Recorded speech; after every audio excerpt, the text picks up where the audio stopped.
CreepyCorner stories. Hey everyone, welcome back to CreepyCorner stories. You know, diving into the dark web is always risky, but sharing these stories with you makes it worth it. I'm curious, where are you watching this from right now? Let me know in the comments below. I noticed that these kind of stories hit differently depending on where you are. It might make the experience a little creepier. So tell me, are you watching from the safety of your home or somewhere less secure?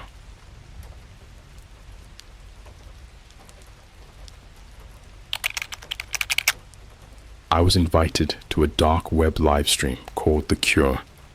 They showed experiments on people who look alive but aren't. What would you do for the truth? That was the message I got on Discord, 3:12 a.m. on a random Tuesday night. I know, super cliche, right? But I swear on everything, that's exactly what it said. Just, what would you do for the truth? No context, no username I recognized, just a gray profile pic, no mutual servers, no friends in common, and the account was created that same day. Normally I'd just block and move on, but I'm a curious person. Plus, I was high-key bored and kind of deep in a conspiracy rabbit hole that week. Let me back up. I'm 19. I live just outside of Chicago with 2 roommates. I work part-time at a Starbucks, go to community college, and I spend way too much time online. Reddit, Discord, YouTube. I'm always watching those animated horror channels like Here's My Story or Mr. Nightmare before bed. You know the vibe. Dim lights, hoodie on, headphones in, YouTube autoplay doing its thing at 2 a.m. But recently, I'd gotten into weird forums. Not quite dark web stuff, but like off-the-grid TikTok pages, deep dive Reddits like r/unresolved mysteries, and private discords that claim to have the real truth about society. Stuff like AI cloning celebrities, missing kids being hidden in abandoned hospitals, and a weird obsession with something they called the cure. I had no clue what the cure was. Every time someone brought it up, it was like this redacted, cryptic thing. They're getting closer to the cure. Another test subject for the cure. Half the time, the messages were deleted within seconds. I screenshotted some of them, thinking maybe it was part of a game or an ARG. But then, that DM came in. What would you do for the truth? I stared at it for a few seconds, then typed back. Depends what kind of truth you're talking about. Instant reply. Like instant. You've been watching. We've been watching too. You're invited to view the next stream. Do not share this link. Do not record. Do not speak. Attached was a link, not a YouTube link, not even a Tor link. It was a .onion string, masked behind a regular looking website. The thumbnail showed a black screen with one word in red. The Cure. I swear to God, as soon as I clicked it, my whole screen glitched, like literal static.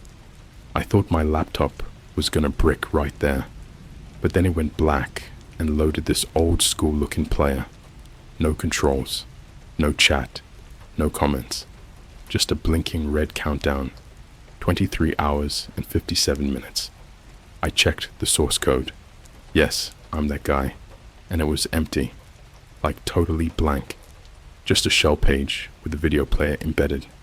At that point, I was intrigued, but also creeped the hell out. So I did what any Gen Z person would do. I tweeted it. I didn't post the link, obviously. I just said, got invited to something called The Cure through a burner Discord. Feels like dark web stuff. Countdown's on. Anyone heard of this? It got like 12 likes and a bunch of replies saying stuff like, bro, log off and don't end up in a video. One guy sent me a DM though, and this is where it gets weird. His profile pic was an old VHS static image. Bio just said, "The last viewer of stream 4. He messaged me, "Turn off your devices before the stream starts. Unplug your mic. Tape your webcam. Don't trust your reflection." I didn't even reply. I just blocked him. The next 24 hours were weirdly normal. I went to class, worked my shift at Starbucks, saw a woman order a pumpkin spice latte, and then scream at a barista because it wasn't orange enough, which honestly is probably more terrifying than this story so far. But that night, I couldn't stop thinking about it. The stream, the message. Don't trust your reflection. So I got paranoid. I covered my webcam with tape. I unplugged my Alexa. I even flipped my mirror around because that last part just kept replaying in my head like a cursed TikTok audio. Then the countdown hit 0. The screen didn't load a play button or anything. It just started by itself, totally silent. At first it was black, then a static sound started, and blurry footage faded in. Looked like a hospital hallway, dimly lit with flickering lights. No music, just that raw, old tape audio buzz. Then text popped up. "The Cure. Test 5. Unregistered viewers will be flagged." That's when my heart actually dropped. I tried to click off the site. Browser froze. Tried to force quit. Nothing. Tried unplugging my laptop. And I swear on my life, it stayed on. It was like the site had taken over my computer. Then the footage cut to a room. There were 3 people sitting on gurneys, pale skin, eyes wide open, but not blinking, breathing slowly. And they were all looking straight at the camera, like they knew I was watching. Their skin didn't look right, not fake or gory or anything, just off. Like they were too perfect. No wrinkles, no pores, like freshly printed mannequins that had been dipped in sweat. A voice came through, robotic, low, glitchy. "The body remains, the mind does not. Welcome, viewer." Then the camera zoomed in on one of them. It was a girl, maybe 17, blonde, blue hoodie. And bro, I kid you not, she blinked, looked directly into the camera, and mouthed the words, "Please, help me." Then the screen cut to static, and my laptop shut itself off. I haven't told my roommates. I haven't told anyone, really, except you guys on Reddit. Because here's the kicker. I went back to the link the next day. It was gone. No trace, no history. Even the Discord account that sent the invite, deleted. But one thing hasn't stopped. Every night since that stream, I've seen her, the girl, in reflections. Not in my mirror, but in glass, in my phone screen when it's off, in the black of my TV when it's unplugged. Always the same blue hoodie, always mouthing the same words. "Please, help me." I thought maybe the lack of sleep was making me hallucinate. That's what I kept telling myself, at least. My friends would notice I was quieter at work, my hands trembling a bit while steaming milk or handing over drinks. But I didn't dare tell anyone. Every time I started to type out message about the cure, my phone would freeze for a split second, then the app would crash. Twitter, Discord, even notes. It was like the story didn't want to be told, and the girl in the blue hoodie kept showing up. It wasn't a full-on apparition. It was worse than that. It was those quick glimpses when your brain's just catching up. The faint outline reflected in the glass door at Target. The silhouette in the black screen of my MacBook when it's sleeping. Always mouthing, "Please help me." Always looking past me, like something else was there with her. But the first physical sign that this was real happened Thursday night. It was 3:27 a.m. My phone buzzed once. Not a text. A calendar notification I hadn't set. Just a plain white screen, no title, and a timer that said 00:59. 60 seconds. Counting down. No cancel button. At the same time, I heard this soft tap on my front door. Not a knock. A tap. Like someone was testing how thin the wood was. My roommates were asleep. Our apartment's in a quiet part of the suburbs, second floor, with one of those glass-paneled front doors that shows a blurred outline if someone's standing outside. When I turned my head toward it, I froze. There was someone there. The shape was wrong though. Too tall, too thin. Their head was tilted at an unnatural angle, like they were trying to see in without bending at the waist, and their arms hung perfectly straight down. No movement, no sway, just still. The timer on my phone hit 00:10. My heart was hammering so loud, I swear it drowned out everything else. Then the tapping started again, faster this time. Tap, tap, tap, tap. Like a Morse code I couldn't decode. When the timer hit 0, the phone screen flashed white, then black. A new message appeared. "We can see you." That's when the figure outside bent down until its face was level with the middle of the glass. I couldn't see its features, but I could see the blue. A blue hoodie, the same shade as hers, but the shape inside the hoodie wasn't right. The head twitched like a glitched animation, shoulders too broad, fingers too long. It wasn't her. It was something wearing her skin like a uniform. And then it spoke, not with a voice, with my phone. The speakerphone turned on by itself, and a low static voice came through. "Your reflection belongs to us now." I must have blacked out, because the next thing I remember, I was sitting on the kitchen floor, the sun coming up, my phone dead. The door was locked, nobody outside. But on the floor, right in front of the door, was a piece of paper, folded in half. Inside was a single sentence, written in neat, tiny letters. "The next stream starts tonight, at 2:33. If you don't watch, she dies. If you watch, you join." There was also an address, not a link, a location, in real life. It was about 40 minutes away, in an industrial part of the city I'd only driven past once. Old warehouses, boarded windows, and rusted-out factories with no signs. The kind of place you'd imagine in a Netflix documentary about missing people. I don't know why I went. Call it morbid curiosity. Call it the need to protect that girl, even though I didn't know her. Call it the fact that once you've seen something impossible, you need proof you're not losing your mind. I borrowed my roommate's car, turned off location services, left my phone in the glove compartment, and drove to the address. It was just after 2 a.m. when I arrived. The building was a 2-story brick warehouse with blacked-out windows and a metal door. No signs, no cameras, just a single red light above the entrance, glowing like a warning.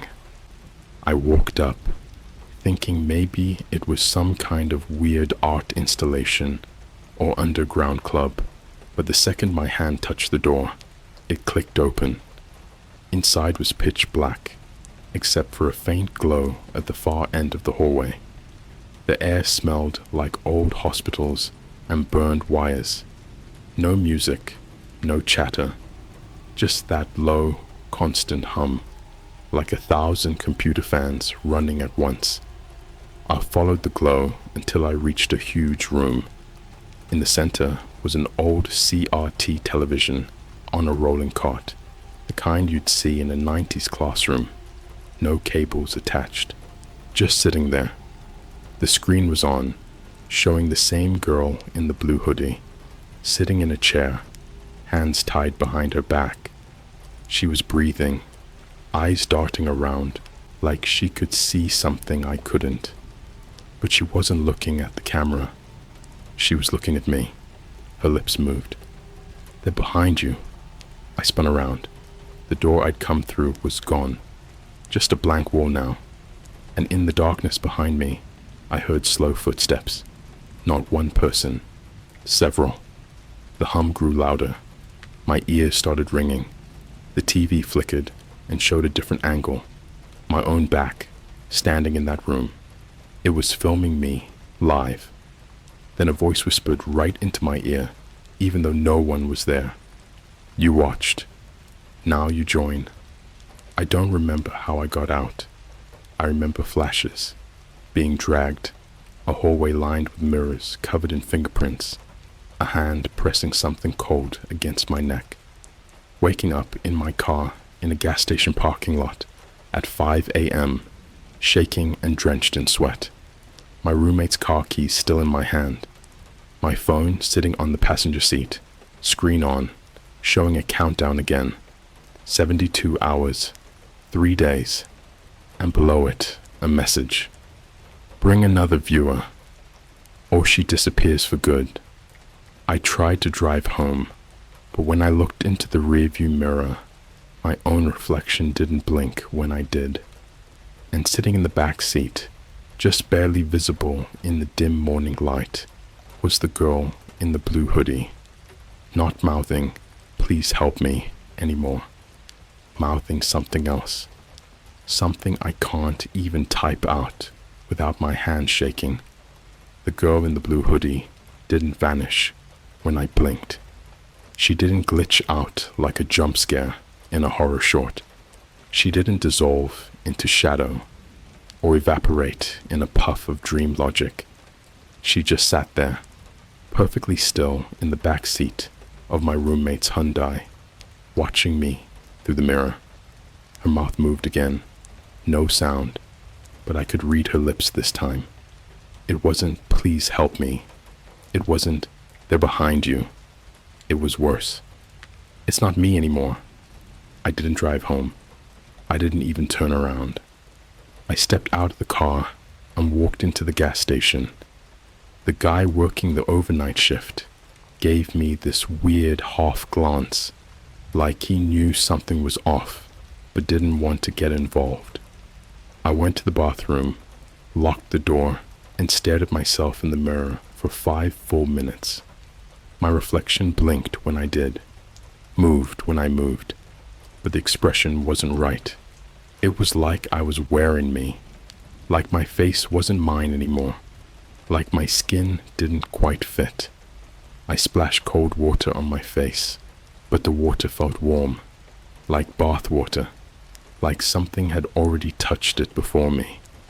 I called an old friend. I won't name her here. I don't want her dragged into this. But she's smart, smarter than me. She's the type of person who's been digging into creepy lost media and ARG forums since we were 16. If anyone could help me figure this out, it was her. I picked her up later that day and told her everything, start to finish. Showed her the countdown on my phone, which was now down to 42:17:29. She didn't laugh. She didn't tell me I was crazy. She said, "You ever hear about the God's Eye experiment?" I shook my head. It was this deep web thing from like 2012. Rumor was, it started as an AI livestream surveillance project. Random people were invited to watch real-time footage of different cities. You'd click in, and it'd show you an empty playground in Brazil, or a security cam in a Tokyo metro station at 3 a.m. But the longer you watched, the more it changed. You'd start seeing people that didn't belong, the same figure showing up in different countries at the same time. Then you'd start seeing yourself on the stream, not in your room. In the feed, she paused. Nobody who watched more than 3 times was ever traceable again. Every account used to log in just stopped posting, stopped existing. That night, the countdown on my phone reached 36 hours, 0 minutes, 0 seconds. And then something new happened. The screen shifted. White text on black background. Round 2. Compliance required. Then a notification popped up from an app I'd never installed. The Cure app. No option to delete it. No icon. It was just there, hard-coded into my system. The app opened itself, showing a map with a single red dot pulsing about 10 minutes from where I lived. Underneath the map, feed the stream. One viewer. I don't know what came over me. Something primal. Like I wasn't driving my body anymore. Like I was watching myself make decisions from the outside. I texted a guy I barely knew from one of my Discord servers. Told him I had something crazy to show him. He was the kind of dude who lived for Creepypasta lore and lost media treasure hunts. Always down for weird shit. He said yes, instantly. I picked him up around midnight. Told him we were going to see a live installation, some kind of guerrilla art show. He laughed and said, "Just don't let it be one of those dumb performance pieces where someone pees in a jar and calls it trauma." I forced a laugh. The map in the app updated as we drove, leading us to a back alley behind an abandoned Taco Bell. There was a metal shipping container. Big, matte black, no markings. Just sitting there, like it had been dropped from the sky. The app beeped. New message. "Leave him. Walk away. Do not speak." I stopped the car. Looked at him. "This is it," I said. "Just go in. They'll record it. It's insane. You'll love it." He hesitated. "You're not coming." I shook my head. They only let one person in at a time. It's part of the experience. I still see his face in my sleep. The last real smile he gave me. That easy, sarcastic, harmless smirk. "All right," he said. "If I end up on a milk carton, you better make a podcast about me." He walked into the container. The door slid shut behind him. 10 seconds later, the container screamed. That's the only way I can describe it. Not a person. The whole thing. Like the metal groaned, with a voice it shouldn't have. Then, silence. My phone lit up again. Round 2 complete. Next feed inbound. I waited. Waited another 10 minutes. The door slid open. The guy stepped out. But it wasn't him. It looked like him, walked like him, even had the same clothes and hair. But the eyes were gone. Not missing. Just empty. Too clean. Like they'd been reset. He got in the car like nothing happened. "That was sick," he said. "Loved it." But his voice wasn't quite right. The cadence, the pacing.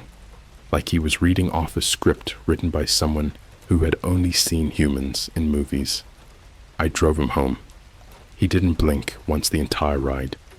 The next day, I got a DM on Instagram. No profile picture. Username was just random letters and numbers. "You delivered, but they're not done with you." Attached was a photo. It was my room, taken from inside the closet, time-stamped 3:12 a.m. That night, I didn't sleep. I barricaded the closet door, unplugged every device in the house, took the batteries out of my smoke detector, and put my phone in the microwave.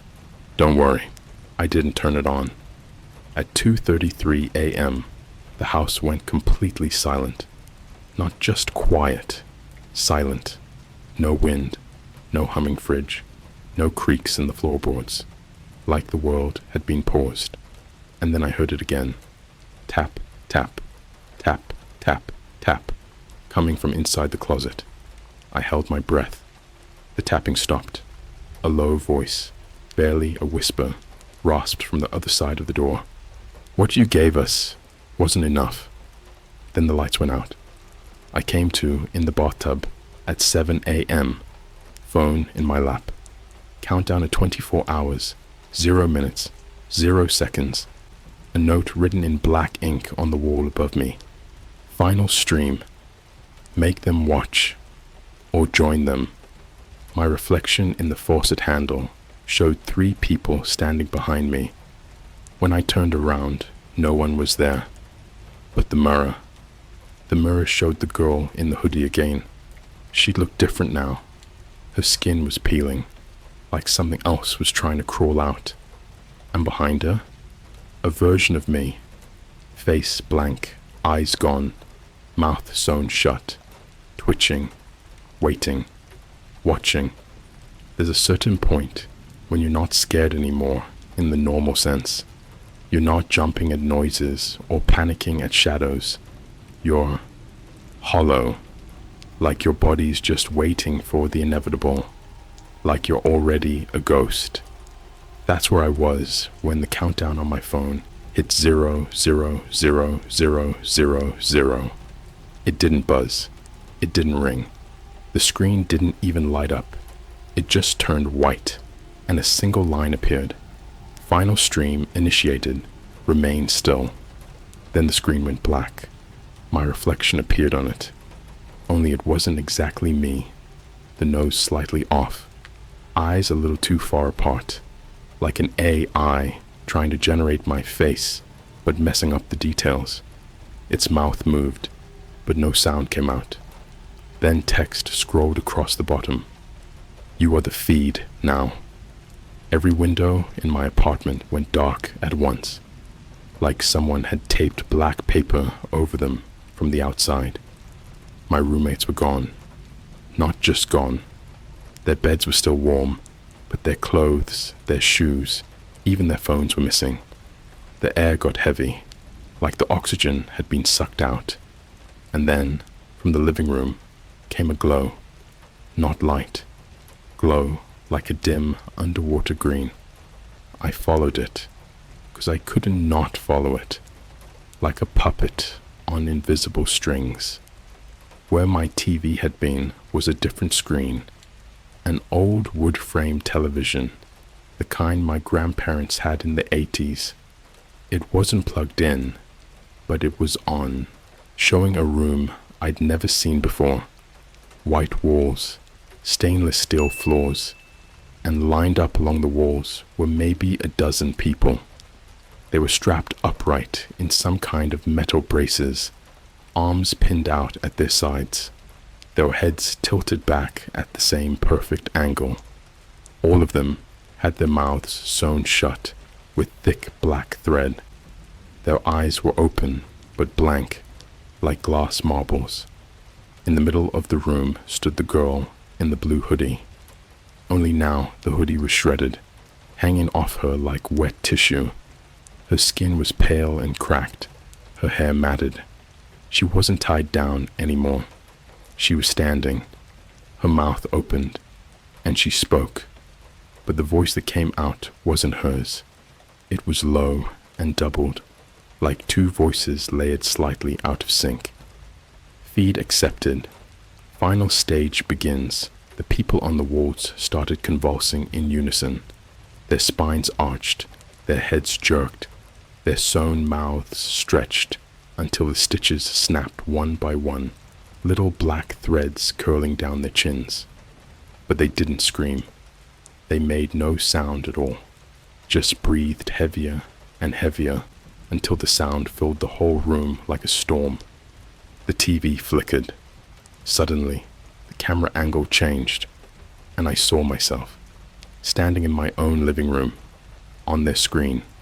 I dropped my phone, backed away from the TV, but the floor under my feet felt soft, like damp carpet. When I looked down, the wood wasn't wood anymore. It was a grid of dark squares, each with a faint pulse, like veins under skin. My apartment was gone. The walls were still there, but they weren't mine. The pictures of my family were gone. The kitchen counters were metal. The doors had no handles. I was inside the feed, and behind me, breathing, slow, mechanical breathing, like someone inhaling through a mask. I turned. The girl in the hoodie stood in the doorway. Only now her face was a blank oval. No eyes, no mouth, just pale skin stretched smooth. Her hands hung at her sides, fingers twitching like they were remembering how to be fingers. She raised one hand and pointed at me. A new voice filled the room. Not hers, not mine, something else. It was deep and calm, like someone reading a bedtime story from under the ocean. Phase 3, voluntary assimilation or involuntary integration. The walls shifted. Panels slid back to reveal rows of black mirrors, each taller than me, lined up like soldiers. In every mirror, a different version of me stared back. Older, younger, distorted, smiling, screaming, eyes gouged out, hair missing, skin like wax. One of them moved on its own, slamming its hands against the inside of the glass. "Let me out," it mouthed. "I'm still in here." I tried to run, picked a direction, and sprinted. But the hallway didn't end. The mirrors just kept going. Infinite reflections of all the versions of me I could ever be. And then one of them stepped out. It didn't break the glass.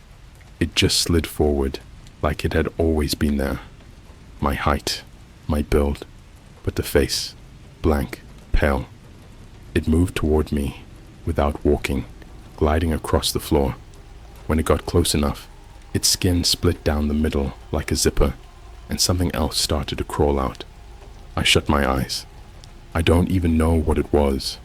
All I remember was the sound, wet, slow, deliberate, and a smell like hot metal and rotting paper. When I opened my eyes again, the mirrors were gone. The girl was inches from my face now. Her blank skin rippled once, and her mouth reformed, just enough for a whisper. "You're next." She touched my forehead with one finger, and I was back in my apartment.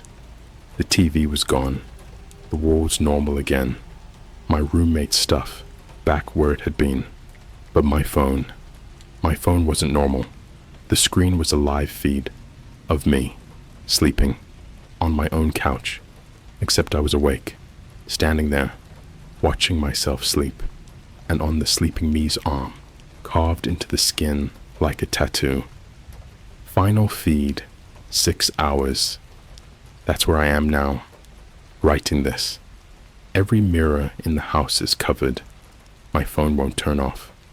Every so often, the feed on the screen blinks, and the me in the video opens his eyes, but they're completely black. No pupils, no whites, just endless dark, like the inside of the stream. And somewhere outside my door, I can hear the tapping again. Not at the front door this time. At the windows, at the walls, inside the vents. A soft, steady rhythm. Tap, tap, tap, tap, tap.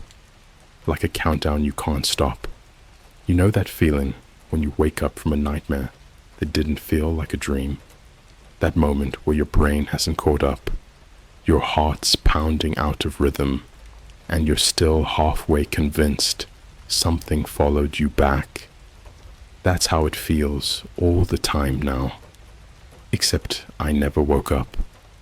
The feed on my phone was still running, still showing me, lying there on the couch, unmoving, blank-faced, breathing, but shallow, like I was waiting to die, or waiting to become something else entirely. The version of me on the screen had changed. His skin looked damp, like condensation had formed beneath it. His lips were pale and cracked. His eyes, when they opened, weren't eyes anymore. They were screens, each eye showing a different room, different people, strapped to chairs, staring at black monitors that showed me. Every time the eye blinked, the feed refreshed. New person, new room, new victim. I wasn't watching the stream anymore. I was the stream. The final countdown started at midnight, silently. No fanfare, no warning. Just my phone screen turning blood red with a single word burned into the center. Cure begins. Do not look away. My lights shut off. Devices powered down. The walls started to breathe. I swear to God, they pulsed like lungs. Slow, in and out. The drywall creaked like cartilage. I touched the wall, and it gave, like skin under pressure. Then the tapping returned. Only this time, it wasn't rhythmic. It was frantic, angry. Tap, tap, tap, tap, tap, tap. Slam. Something hit the wall from the other side. The lights came back on, flickered. Every screen in the apartment turned on. TV, laptop, phone, smartwatch, microwave, oven display. Even my broken Kindle. Every single screen showed the same image. A room, sterile, industrial, metal walls, flickering fluorescent light. In the center of the room, an operating table. On the table, me. Eyes forced open with surgical clamps. Chest rhythmically rising and falling like I'd been drugged but kept alive for something worse than death. Standing over me, a group of people in long black coats, faces hidden behind screens. Not masks. Literal LCD screens, mounted where their heads should have been, wires running down their backs like veins. The screens played short loops of horror. A baby crying, a man screaming, a wolf eating something still alive. Their hands were gloved, their hands were bloody. They moved in perfect sync, silently, like puppets operated by one massive, invisible hand. One of them held up a syringe. It was filled with something white, thick, almost like glue. The screen zoomed in. The needle moved toward my eye. I screamed. I couldn't help it.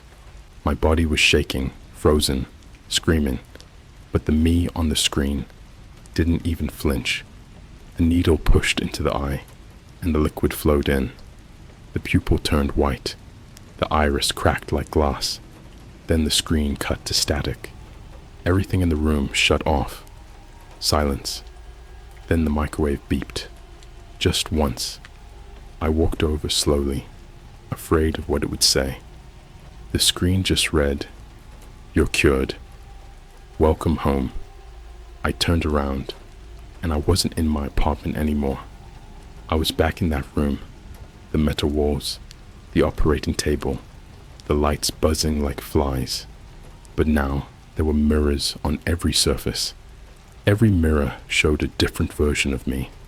One was crying blood. One was missing his mouth. One was flayed open but still breathing. One was smiling, too wide, too calm. And one was watching me from the inside. I got closer to the smiling version. It tilted its head the same time I did. Perfect sync. Then it mouthed something I couldn't hear, but I felt it in my brain like a thought that didn't belong to me. "You've seen it now. You understand." I backed away. But the room began to twist. The mirrors bent inward. The walls collapsed into each other like folding glass. The entire space warped and folded like origami made of flesh and metal. Screams echoed through the air, but they weren't human. They were data screams, distorted, digitized agony, like AI trying to simulate the sound of regret. Then it all stopped, like someone hit pause on reality, and I was standing in a new room. White walls, clean floor, too clean, the kind of clean that feels wrong. There were people in chairs, lined up in rows like an audience. Each one had wires coming out of the back of their skulls, their faces blank. They looked alive, breathing. Some even blinked, but they weren't present. They weren't there. One screen above them showed a live stream counter.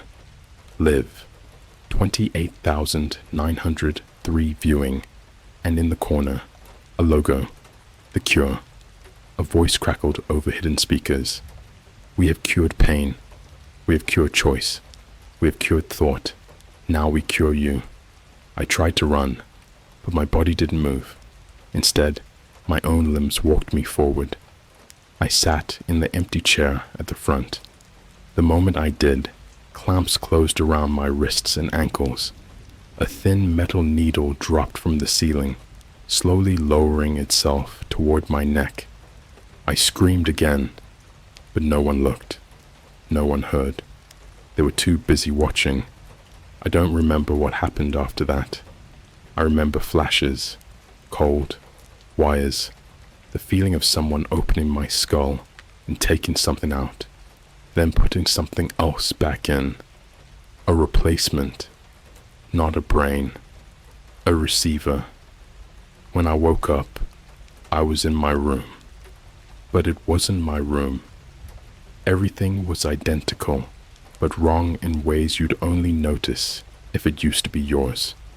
The poster on the wall, slightly off-center, the lamp, different bulb, the books on the shelf, rearranged alphabetically, the air, too still, like it was waiting, and the mirror. I didn't have a reflection anymore, just a screen, showing you, reading this.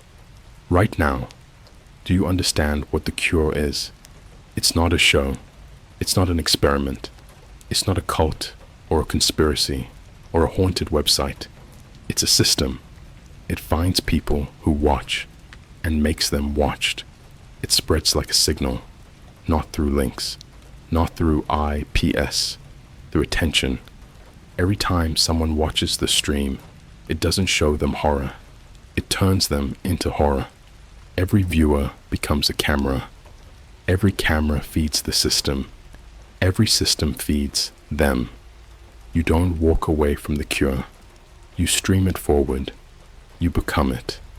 So if you've read this far, if you followed the story all the way to the end, if you felt your stomach twist, your chest tighten, your skin crawl, check your phone. There's a countdown now, isn't there? Don't look away. The final stream begins in 3, 2, 1.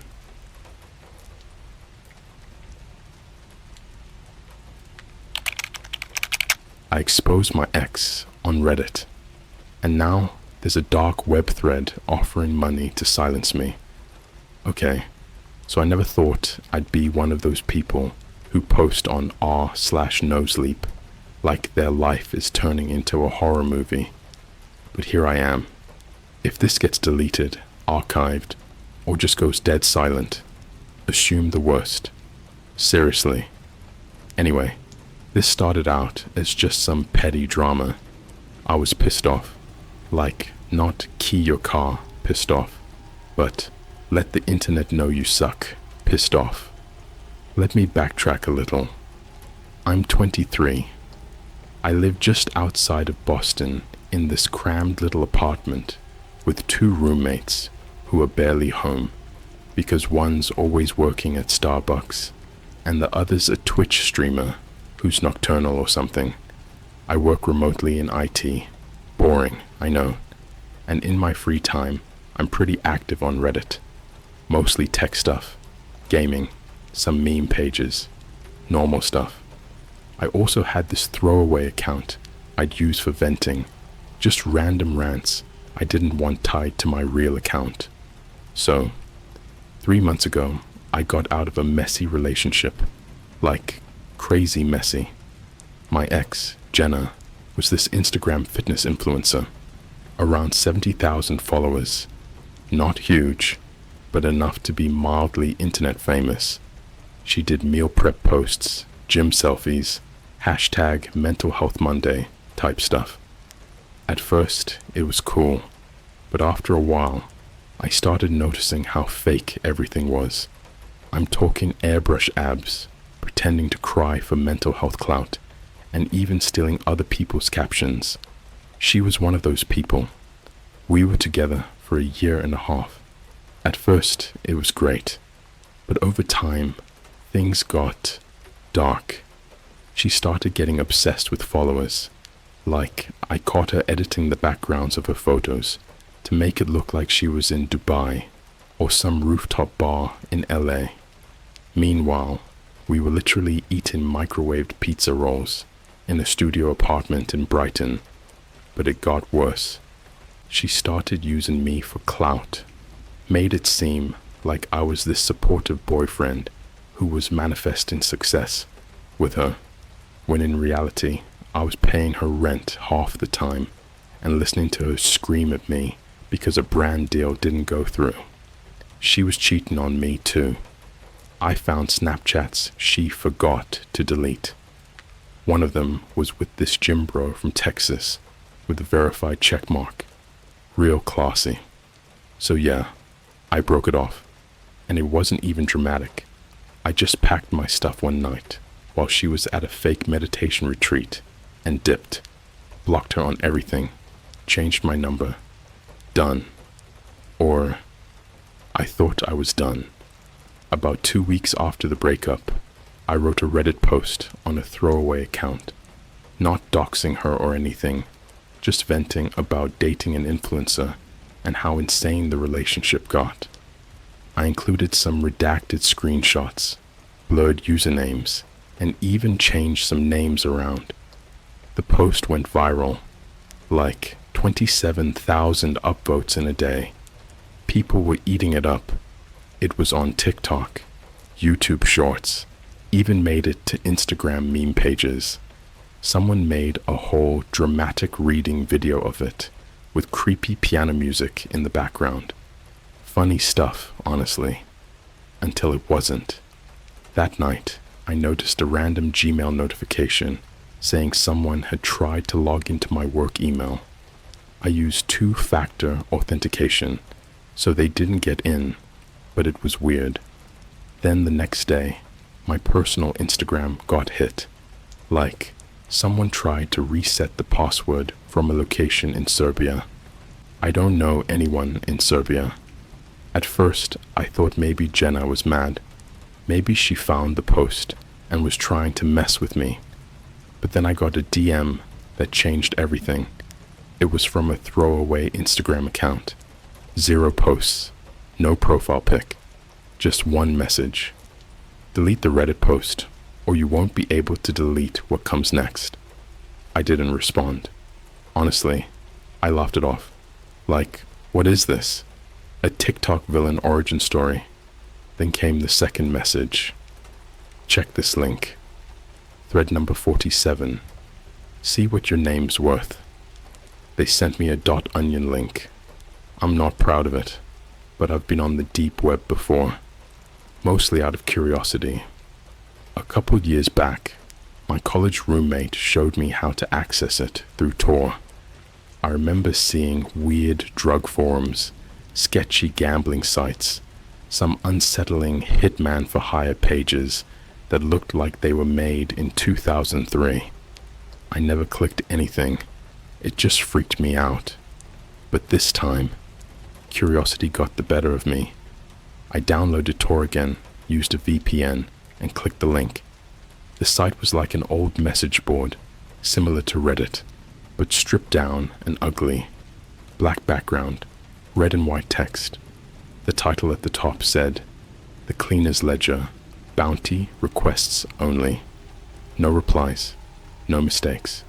There were threads with numbers, all titled stuff like Thread number 31, $500, ex-wife, location confirmed, thread number 46, $3,000, crypto rat, needs silence, thread number 47, $1,200, Reddit liar, real name, listed.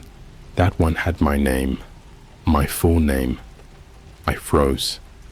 Inside the thread was a brief summary of my crimes, which basically was posted fake story exposing Jenna, last name redacted, removed her sponsors, cost her $14,000 in income, target is in Boston, no known weapons, easy cleanup. There were 2 replies. Both were usernames with long strings of letters and numbers, and both just said, claimed. ETA 72 hours. I slammed my laptop shut.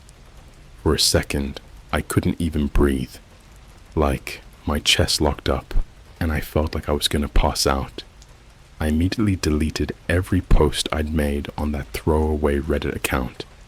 I even uninstalled Tor and tossed my laptop in my closet like it was cursed. But it didn't stop. Later that night, I was in my kitchen making a grilled cheese. 'Cause yes, even when you're being hunted, you still get hungry. And I heard a knock. Not a doorbell. A knock. I live on the 3rd floor. We have a shared hallway, and nobody knocks unless they're delivering food or packages. I peeked through the peephole. No one. I opened the door anyway. On the floor, just under the door frame, was a manila envelope. No writing on it. No postage. Inside, a printed photo of me, taken that morning. I was walking to CVS, wearing my headphones. The angle was from across the street. It was grainy, but clearly me. Underneath it, handwritten in red marker, Thread 47 has begun. I barely slept that night. Every sound, every creak of the building, every car door slamming outside, made me flinch. My roommates were both gone. The Starbucks girl had gone on a last-minute overnight shift, and the streamer was at some gaming convention in New York. I was completely alone in the apartment, except for the envelope sitting on my kitchen counter like a time bomb. I kept replaying the details of that thread in my head. My full name, my location, the claim that ETA 72 hours was ticking down in my brain like a countdown clock. The deep web was full of scams, I told myself. I'd seen it on documentaries. Hitman services are just law enforcement honeypots or extortion schemes. But that photo of me from across the street, someone was physically following me. Someone was close enough to hand deliver that envelope. By 3 a.m., my paranoia got the best of me. I shoved my laptop and a few clothes into a backpack, grabbed my keys, and left the apartment. I didn't even know where I was going.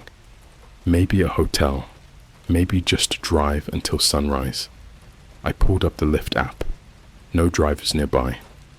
I stared at the empty street from my 3rd floor window and realized something. The only car parked directly below was a black van with tinted windows. No logos, no plates on the front. I turned off all my lights. I ended up staying in my car, parked 2 blocks away, scrolling through Reddit on my phone to distract myself. People were still reposting my original story, making TikToks about it. Some of them were tagging Jenna, asking her for a response. She hadn't said anything publicly, but her stories on Instagram were cryptic. Black screens with text like, "Karma always comes back," and "Liars eventually get caught." It felt like she was gloating, like she knew. At some point, I must have dozed off, because I woke up to my phone buzzing. 5:12 a.m. A new email. No subject line, just a single attachment. It was an audio file. I hesitated, then played it. At first it was just static, then a voice, low, raspy, almost whispering right into the mic. "You don't run from us." Then another voice, different this time, female and laughing softly, like she was right behind me. "You're already in the van." I dropped my phone. My heart was pounding so hard, I felt dizzy. I spun around in my seat, checking the back of my car. Empty. The van was gone from the street. No sign of it. I drove aimlessly for hours, ending up at a 24-hour McDonald's on the edge of town.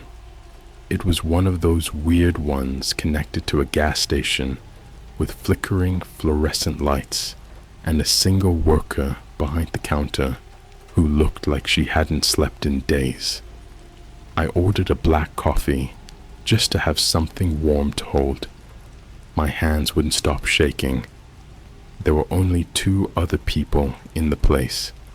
A man in a trucker hat sitting in the corner scrolling his phone, and another guy at the far end of the room wearing a hoodie pulled tight over his head. I couldn't see his face, but I swear he kept glancing at me. Every time I looked up, his head would turn away, like he was pretending to stare at the menu boards. I texted my streamer roommate, "Dude, some crazy people are after me. I think Jenna put a hit out. Please call me as soon as possible." No response. I texted my mom, then deleted it before sending. How do you explain something like this without sounding insane? The guy in the hoodie got up and went to the bathroom. I felt relief for about 2 seconds before my phone buzzed again. Unknown number, text message.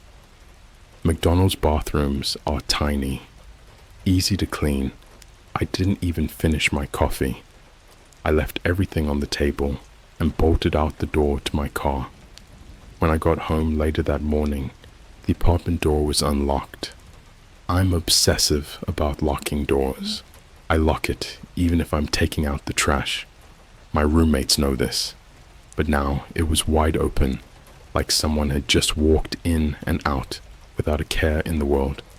Inside, everything looked normal. Couch cushions, TV, kitchen counters, nothing touched, except for my bedroom door. It was shut. I'd left it open when I left the night before. I gripped the doorknob. It was warm, like someone had been holding it. I pushed it open slowly. At first glance, my room was untouched. My laptop was still shoved in the closet. My bed was unmade.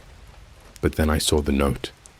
It was taped to my wall above the headboard, written in the same red marker as the first envelope. "Good morning. You sleep well in the car. Thread 47 never stops." And then, scrawled underneath, in what looked like smaller, shakier handwriting, "We're already inside." I tore the note off the wall and ran out into the hall, checking every closet, every corner of the apartment. Nothing. No one. I even ran down to the basement of the building. Nothing but old boxes and a humming water heater. When I came back up, there was another envelope slid under my door. This time, inside wasn't a photo of me. It was a USB stick. I don't know why, but I plugged it into my laptop. It auto-played a video. No file name, no audio controls. Just a shaky phone recording of my bedroom from last night. Me tossing and turning in bed. Except I wasn't there last night. I was in my car. In the corner of the frame, barely visible, was a silhouette. Tall, standing perfectly still, watching the empty bed like they expected me to be there. The video ended with a single frame of text. 72 hours is a promise, not a warning. I think that's when I realized these people weren't bluffing. This wasn't some internet scare tactic. Someone had been inside my room, waiting for me. Someone knew every move I was making. They'd been in McDonald's. They'd been outside my apartment. They'd been in my room. And the scariest part, they weren't trying to hide anymore. That night I packed everything and left. I didn't tell anyone where I was going. I didn't even bring my main phone, just a burner I'd bought from a 7-Eleven. I drove 5 states away to a cheap motel off the highway. Room smelled like mildew, paper-thin walls, but at least it was anonymous. I tried to sleep. Couldn't. Around 2 a.m., I heard a knock on the motel door. 3 slow knocks, then silence. When I looked through the peephole, no one was there. But on the ground was another envelope. The envelope on the motel carpet was thicker than the others, heavier. When I bent down to pick it up, the hallway was completely silent.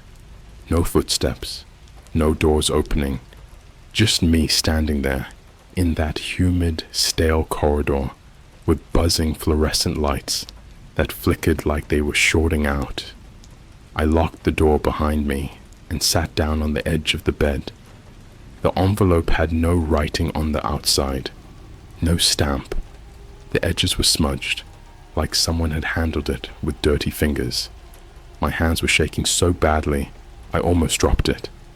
Inside were 3 things. The first was a Polaroid of the motel parking lot. My car, taken from above, as if someone was leaning out of a window right now, watching me. The second was a motel room key card, the number written in red marker on the back.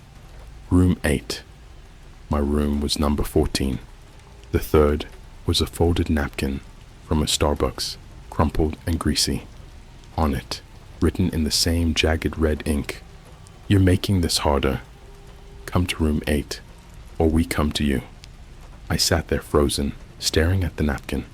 This wasn't some random DM. This wasn't an email or a video. This was inside the motel with me. I thought about calling the police. I even picked up the motel phone and dialed 911, but the line didn't ring. No static, no operator, just silence. Then faintly, breathing, slow and steady, someone on the other end of the line, listening. I hung up. It felt like I was trapped in a nightmare, like everything was slightly off, but no one else could see it. The TV in the room wouldn't turn on. The clock on the nightstand had stopped at 2:17.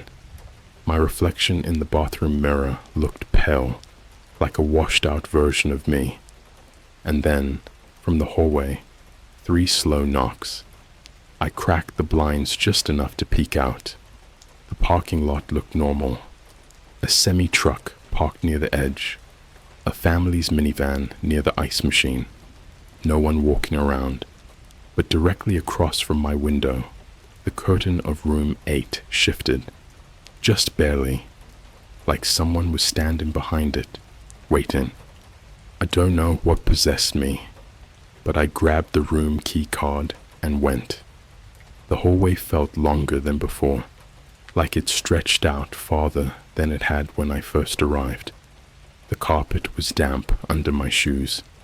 As I got closer to room 8, the humming of the fluorescent lights turned into a low, vibrating tone in my ears, almost like a subwoofer. When I reached the door, I hesitated. The peephole was black, completely covered. I slid the card into the slot. The light blinked green. Inside, the room was dark except for the bathroom light. The TV was on, but only showing static, flickering shadows across the bed. The smell hit me first. Metallic, like pennies mixed with bleach. On the bed was a single object, a phone. Not mine. Old flip phone, screen glowing. It was recording video. When I stepped closer, the screen showed me, live, standing in the room. But the perspective wasn't from the phone. It was from behind me. I spun around. No one there. I picked up the phone. A message popped up. "You're making it fun." 48 hours left. That's when the bathroom door creaked. It opened slowly, like someone inside was pushing it with their fingertips. The light inside flickered. The mirror was shattered, shards scattered across the sink. And on the wall, written in something dark, smeared like it had been done with a hand, "No one is coming." Not even them. I backed out of the room. I don't even remember how I got to my car. I just remember driving, the motel shrinking in my rearview mirror, my pulse hammering so hard I could barely see straight. I didn't stop until daylight. I found myself on some back road lined with trees. No GPS, no cell signal. I pulled over and tried to catch my breath. My burner phone buzzed. Unknown number. A picture. It was me in the motel room, holding the flip phone. But this time, there was someone standing right behind me. Tall, face hidden under a hood, one hand resting on my shoulder, like they'd been there the whole time. I threw the phone out the window and started driving again. I don't even know where I was going anymore. Gas station bathrooms, empty diners, rest stops with broken vending machines. Every time I closed my eyes, I saw that figure. By nightfall, I stopped at another hotel. Different state. Paid in cash. Didn't use my name. I checked every corner, every closet. No one there. I lay down on the bed fully clothed, shoes on, ready to run. My heart wouldn't slow down. Then the TV turned on by itself. White screen, not static, just white. Words started appearing in black, one by one, like someone typing, "We're closer." Then, "Jenna says hi." I sat up. The air in the room felt heavy, like it was pressing down on my chest. My phone, the burner phone I hadn't given to anyone, vibrated on the nightstand. Another picture. This time, it wasn't of me. It was of my mom's house. Her porch light on, a shadow standing by the door. Underneath, a message. "You're running, but we're already home." And that's when I understood. This wasn't about money anymore. This wasn't even about revenge. This was a game. Someone was playing with me, moving faster than I could run, reaching into every place I thought was safe. And they were going to start hurting people I loved. I didn't go back to my mom's house. I didn't even text her. If they were already there, then anything I did, any call, any move, would only show them I was panicking, and they wanted me panicking. I drove until the gas tank was nearly empty. It was past 3 a.m., and I was on a rural road with no signs, no houses, no lights, just trees crowding the pavement, leaning in like they were trying to listen. My headlights carved a narrow tunnel of visibility through the dark, and every now and then I swore I saw shapes darting between the trunks. When I finally saw a gas station, it looked abandoned. One flickering light over a single pump. No cars, no sound. But I was running on fumes. I pulled up anyway. The pump didn't work. Card reader broken. No attendant. The glass door to the store was cracked open, like someone had left in a hurry. And then I noticed the payphone on the side of the building. It was ringing. I stood there for a good 30 seconds, just staring at it. The sound cut through the night like something alive. Ringing, ringing, ringing. I picked it up. At first, nothing. Then the same whispering voice from the audio file. "Left." Behind you I spun. The road was empty. The trees were still. My car idled by the pump. Then the voice again, lower now. "Closer than you think." "Time's up." The line went dead. When I turned back to my car, there was something on the windshield. A piece of paper taped under the wiper. I walked up slowly, my whole body trembling. It was a photo. My mom's kitchen, taken from inside the house.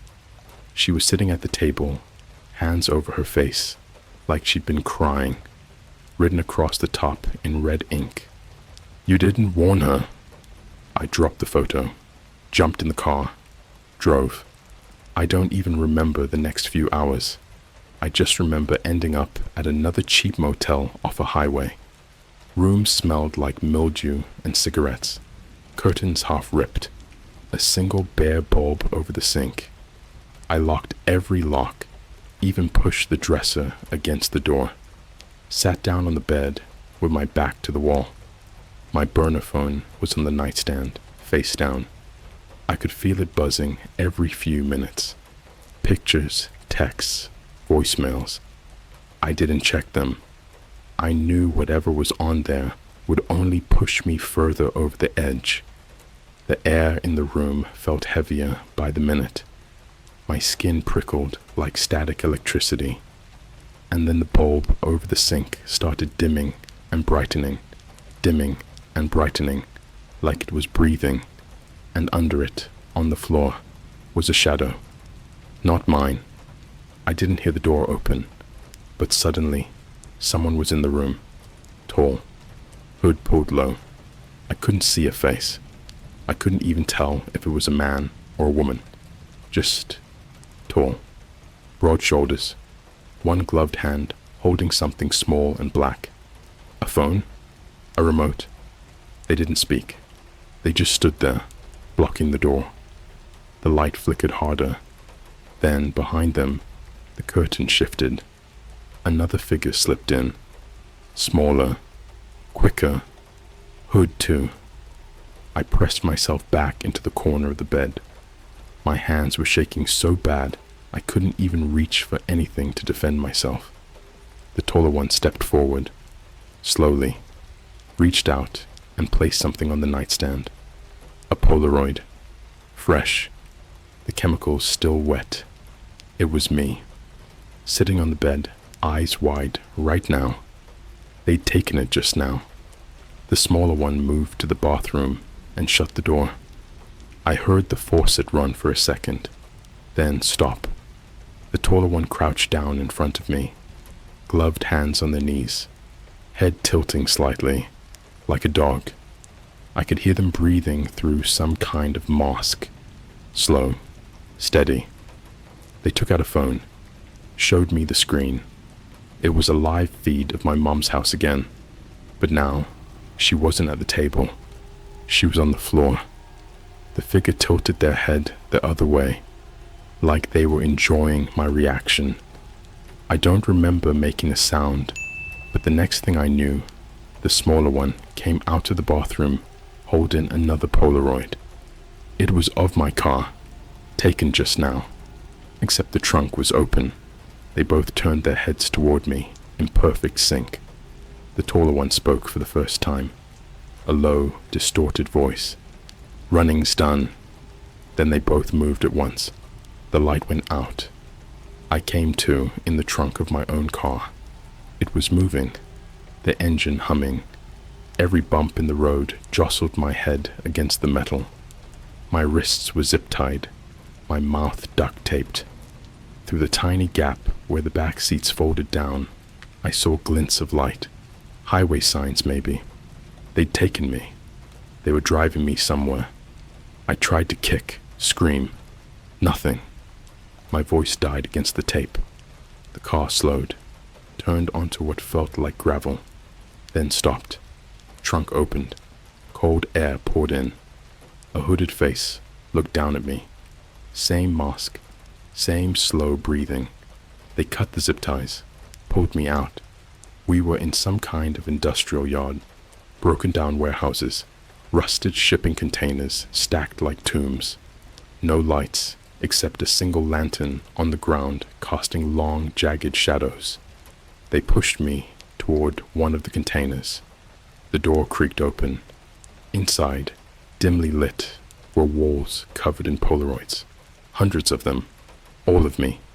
Walking to CVS, sitting in my car, sleeping, eating. Every motel I'd stayed at, every gas station, even childhood photos of me I'd never seen before. In the center of the container was a chair, wooden, old. Tied to the arms were more napkins from Starbucks, with messages scrawled on them. "We already knew you." This was always the ending. Thread 47 isn't about money, it's about cleaning. The taller one motioned for me to sit. I did. They took out a phone, showed me one last thing. It was a Reddit post, my original story, the one about Jenna, except now the title had been changed. He knew what she did. Now we know what he did. And the comments below. Paid. Delivered. Cleanup complete. Then the phone screen went black. The smaller one crouched beside me, pulled back their hood just enough for me to see a strand of hair. Familiar. Blonde. A voice. Soft. Almost gentle. "Hi. Jenna."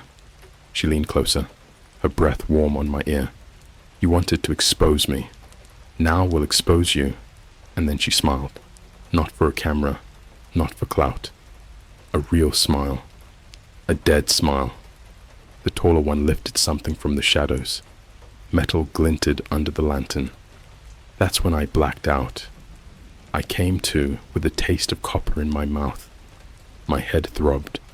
My wrists were no longer tied, but my arms were heavy and weak, like I'd been asleep for days. I was lying on a cold metal floor. Above me, a single light flickered. Not a lantern this time, but a bulb, swaying like it was hanging from a wire. When I sat up, I realized the container wasn't a container anymore. Or maybe it always had been bigger than it looked. The walls were still lined with Polaroids of me, but now there were screens mounted between them. Dozens of screens, all flickering with the same feed. My feed. Me sitting on that chair. Me slumped on the floor. Me waking up. And then it hit me. I was live streaming. On one of the screens, in the bottom corner, I saw the chat. Not Reddit comments this time. Not DMS. A dark web chat window. Lines of text scrolling faster than I could read. He's awake. Finally. Do it already. Make it slow. This is what we paid for. Next to the chat was a counter. Not dollars. Viewers. At first it was 312, then 514, then 728. It kept climbing. A speaker crackled somewhere overhead. Jenna's voice. Good morning, Internet. Today we're cleaning another liar. Her tone was bubbly. The influencer voice she used in her videos. Except now, there was no ring light, no product placement. Just me, a chair, and a few thousand strangers watching. I staggered to my feet. My legs nearly buckled. Jenna, I croaked. My voice sounded alien, raw. Why? Static on the speaker. Then her laugh, high, sharp, like glass breaking. Because you thought this was a game. You thought you could humiliate me, take away my deals, my life. So now you get to be content too. Everyone's content eventually. A door at the far end of the room opened. 2 figures stepped in. Masks, gloves, one carrying a black case. The chat went insane. Here we go. This is it. Get the audio perfect. They set the case on a metal table. Opened it. Inside were tools. Not knives. Not guns. Just things. Wires. Cables. A VR headset. Something that looked like a dentist's drill. The taller one picked up the headset and walked over to me. Held it out like an offering. Put it on. I shook my head. Backed away. The shorter one stepped behind me and pressed something cold to the back of my neck. Not a weapon. A phone.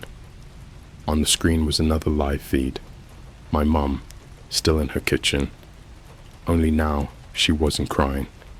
She was standing at the window, looking out, like she could feel me watching. A red dot flickered on her forehead. Put it on. I don't remember pulling the headset over my eyes. I just remember the world going black, then white, then black again. When the image cleared, I was standing in my apartment back in Boston. Everything perfect. Couch cushions fluffed. Dishes stacked. My old life, preserved like a museum exhibit. Except it wasn't mine anymore. Jenna was there, sitting cross-legged on my bed, scrolling through her phone. She looked up at me and smiled. Welcome back. Her voice echoed, doubled, like 2 people speaking at once. She held up her phone. On the screen, a Reddit post. He confessed. He's gone. I'm free. The comments below were already thousands deep. People calling me a monster, a stalker, a liar. Screenshots of fake messages. Photos doctored to make me look like I'd been the one harassing her. They believe me, she whispered. They always believe me. I ripped the headset off. I was back in the metal room, gasping. The taller figure tightened something around my wrists. Not zip ties, but leather straps. bolting me to the chair. Above me, a camera on a tripod whirred as it adjusted its focus. A small red light blinked. The chat went wild. Yes! Make him say it. We've waited for this. A microphone dropped from the ceiling, stopping inches from my face. Confess, Jenna's voice said through the speaker. Tell them you lied. Tell them you're sorry. Tell them you deserve it. I didn't. I couldn't. My mouth was too dry.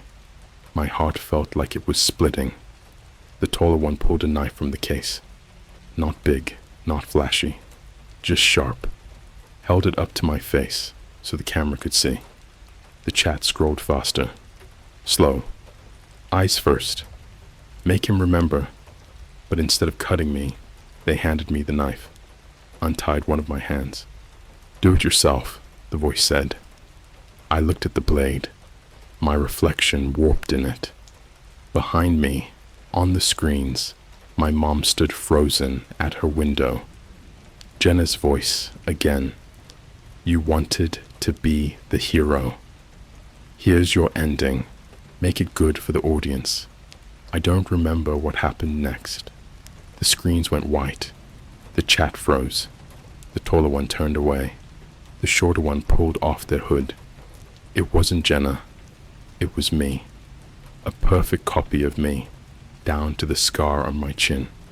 Standing there, looking at me with a small, patient smile. You wanted to expose someone, my double said. Now you're exposed. The headset went back over my eyes. When I opened them, I was standing on a stage. Bright lights, applause, thousands of faces in the dark, cheering. On giant screens above, my Reddit post flashed, then my Instagram, then headlines about me. Jenna stood next to me, microphone in hand. Say goodbye, she whispered. The crowd roared, and then the world went black. I woke up this morning, back in my apartment. Everything exactly where it had been. No Polaroids, no envelopes, no deep web threads. My phone on the nightstand, buzzing with notifications. But when I opened Reddit, my account was gone, deleted. Every post scrubbed, every comment erased, like I'd never existed. On Instagram, Jenna posted a new photo, her smiling at a beach in Bali. Caption, clean start. In the background of the photo, blurred but unmistakable, is me, standing just behind her, smiling. That was 2 hours ago. I don't remember being in Bali. I don't remember taking that picture. But my phone just buzzed again. A new message. No sender. No subject. Just 4 words. Thread 47 never ends.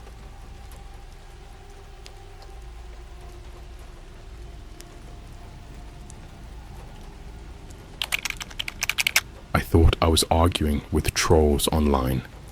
Turns out they were part of a dark web cult, and they knew my address. Alright, so I've never posted anything like this before, but I can't sleep, and honestly, I just need to get this out. If anything happens to me, at least this'll be here. Maybe someone will read it and know I wasn't just some paranoid psycho. So yeah, here goes nothing. I'm just your average dude, mid-20s. I work remote doing back-end tech support, which basically means I sit in my room, stare at code all day, and argue with boomers over Zoom. When I'm not working, I'm online. Reddit, Discord, Twitter, or X, whatever Elon's calling it now. YouTube, the works. I'm a sucker for creepy rabbit holes. You know, the really weird parts of the internet. Like AOGs, lost media, and those iceberg videos that go from haha funny SpongeBob theory to this episode drove a kid to self-harm in 2007 and no one knows why. So this started out normal, too normal. About 2 months ago, I found this weird subreddit. It wasn't one of the big ones like r/creepypasta or r/arg. It was obscure, like barely 200 members obscure. No real name either, just a string of numbers and letters. R/X 3B1LM 47R1X. At first, I thought it was some edgy Matrix fan thing. You know, ironic nihilist memes or something. Wrong. The posts were off. They weren't memes or stories. They were like logs, transcripts, screenshots of conversations, mostly DMs, filled with weird, cryptic text.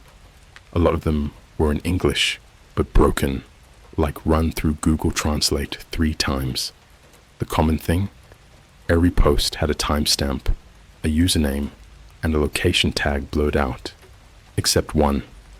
It was this random post titled, "They know what you said. You can't delete it."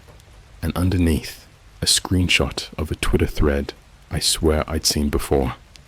It was this debate from a few months back. Something dumb about conspiracy theories, like lizard people running the IRS, or how Starbucks cups are brainwashing tools.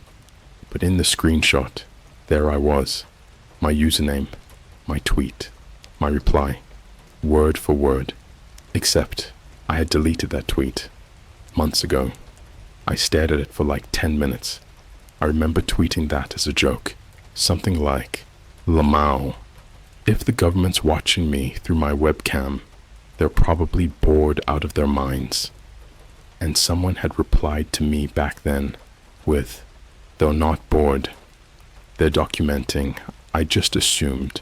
It was an edgy kid trolling for likes. But the screenshot in that post had my tweet, their reply, and one extra line that I never saw when it was live. It said, "You have already been indexed. Disconnect is not possible." That part wasn't there before. At least, I don't remember it. Now here's where it started getting sketchy. I tried to click the user who posted it, U/0131_Delta, but their account was suspended. Every comment they had ever made was scrubbed, like they were manually wiped from Reddit. I refreshed the page. The entire subreddit was gone. No trace. Just the page not found screen, like it never existed. I even Googled the subreddit name and got nothing except a Wayback Machine link that redirected to a 404. So I did what any sane person would do at 3 a.m. I scrolled through old screenshots of my Twitter archive just to prove to myself that I hadn't imagined it. And I found it. My original tweet was there, but the reply wasn't. Not even the original weird, "they're documenting" one. Now it was something different entirely. What you can't see will still follow you. And that's when I realized. The screenshot on Reddit showed something that didn't exist anymore. Or maybe something that had changed after being posted. And the username in the reply, it wasn't the same as I remembered. It was at Observer6. Let me tell you something about that account. When I looked it up, the Twitter account didn't exist anymore. Not like account suspended. Like it never existed. Like Twitter just didn't recognize the handle. I even tried searching the handle on Google, Reddit, and Discord. Nothing. But then my phone buzzed. At first, I thought it was my friend on Discord. We always send each other memes at 3 a.m. But this was a notification from a random email app I hadn't used in years. I didn't even know I still had it installed. The message just said, "Subject, response to your inquiry. From no.reply at observant6.net. Body, hello, my full name. Thank you for connecting. Thread, you have already been indexed. Disconnect is not possible. Location confirmed. My actual apartment address blurred by Gmail security, but the first and last digits matched. You will receive a signal shortly. Please do not resist. End transmission. I stared at my phone for a solid minute, thinking there's no way this is real. I tried to click the email address, but it just redirected me to a blank contact card, like someone had spoofed the sender. But here's the thing. I never gave my real name to Twitter. Not the full thing. Not with that account. And that email app? I hadn't used it since high school. It was tied to a dumb roleplay forum from years ago. I didn't even remember the password. At this point, my heart's racing. I slammed my laptop shut, unplugged everything, and even put tape over my webcam. Full tinfoil mode. I told myself it was just a prank, that I probably clicked a sketchy link somewhere, and now some hacker was screwing with me. Then came the knock. Not the doorbell. A knock. Sharp. 2 raps. Not loud, not soft. Just enough to freeze me in place. It was 3:42 a.m. I live on the 3rd floor of a decent apartment complex, near a Starbucks. There's no reason anyone should be knocking on my door at that hour. I checked the peephole. No one. But as I turned to go back to my room, I saw it. Underneath the door, a shadow. Someone was standing perfectly still, just outside my doorframe, like they knew the peephole was a trap. And then my phone buzzed again. This time, it was a text. Unknown number. Do not disconnect. We know where you argue. You're one of them now. I didn't sleep that night. I didn't even try. After that knock, after that text, I sat on my couch in complete darkness with my phone clenched in both hands, staring at my door like it was a crime scene. I wanted to call the cops, but something in my head kept screaming, "Don't." It wasn't fear, exactly. It was this deep animal instinct, like if I did, something even worse would happen. And then it started. At 4:08 a.m., every light in my apartment flickered, not just once, but 3 times in a perfect rhythm, like a pulse. My TV, which was off, turned itself on. No input, no sound, just a blank black screen. I stood up slowly and felt my whole body trembling, like I'd been standing outside in the snow. The TV stayed black for maybe 10 seconds before a single white line appeared, stretching across the middle like an old VHS. Then a voice came through. Not a voice like Alexa or Siri. Not even like someone on a phone call. It was flat, mechanical, but too human at the same time. The kind of voice you'd hear in a nightmare, where you can't tell if it's coming from inside your own head. Connection confirmed. We see you. That's all it said. Just 2 lines. But the sound didn't come from the TV speakers. It came from everywhere. The walls, the floor, the air itself. My ears rang for a solid minute after it stopped. I unplugged the TV. The white line stayed. I'm not proud of what I did next.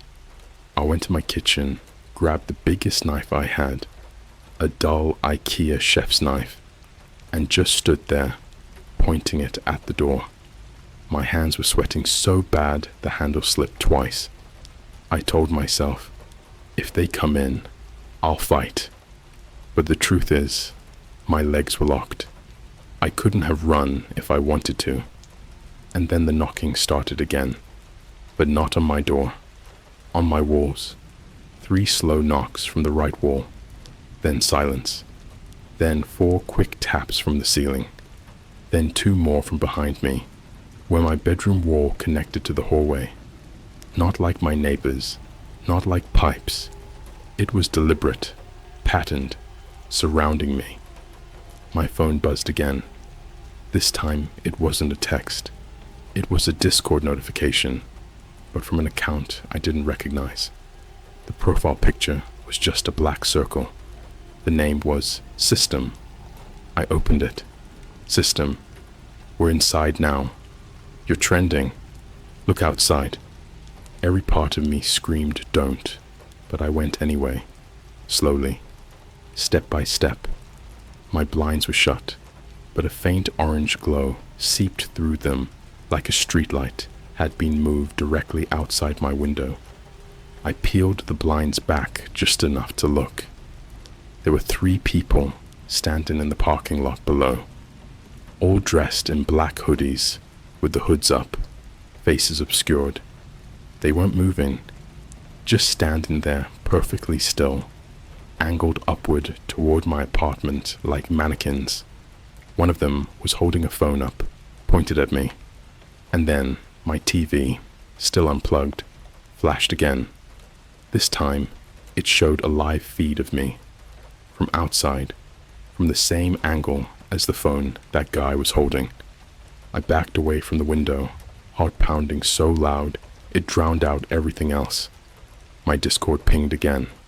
System, do you understand now? We indexed the arguments. We cataloged the noise. You volunteered. I typed back, my hand shaking so bad I kept hitting the wrong keys. What do you want from me? Instant reply. System. Proof. Come downstairs. We'll make you watch. And then they sent me something that made my stomach flip inside out. It was a photo. Blurry, but unmistakable. It was my little brother. He was asleep in his dorm room. The same bedspread, the same cracked phone charger on his nightstand. I hadn't posted a single photo of him online. I hadn't even mentioned which college he went to. But there he was, time-stamped just 30 minutes ago. I couldn't breathe. My fingers went numb. I typed again, leave him alone, please. Please, what do you want? No response. I stared at the 3 figures outside. One of them lifted their hand and pointed directly at my door. Slowly, deliberately, like a teacher calling on a student. And then the hallway outside erupted. It wasn't footsteps. It wasn't banging. It was this wet, dragging sound, like someone hauling a heavy trash bag across the floor. Over and over. I pressed my ear to the door without even realizing it, and I swear to God I heard breathing. Slow, ragged, right outside, and then a whisper. Open it. Not from my phone, not from the TV, from the keyhole itself. I don't know how long I stood there. Time stopped making sense. My phone buzzed again, but this time it was a video call. No number, no username, just a black screen with the word live. I answered. For a second, it was just static. Then the feed cleared. It was a Starbucks, the one down the street from me. Empty, lights flickering, tables overturned, and on the floor, right in front of the counter, was something I'll never forget. A person on their knees, hands zip-tied behind their back.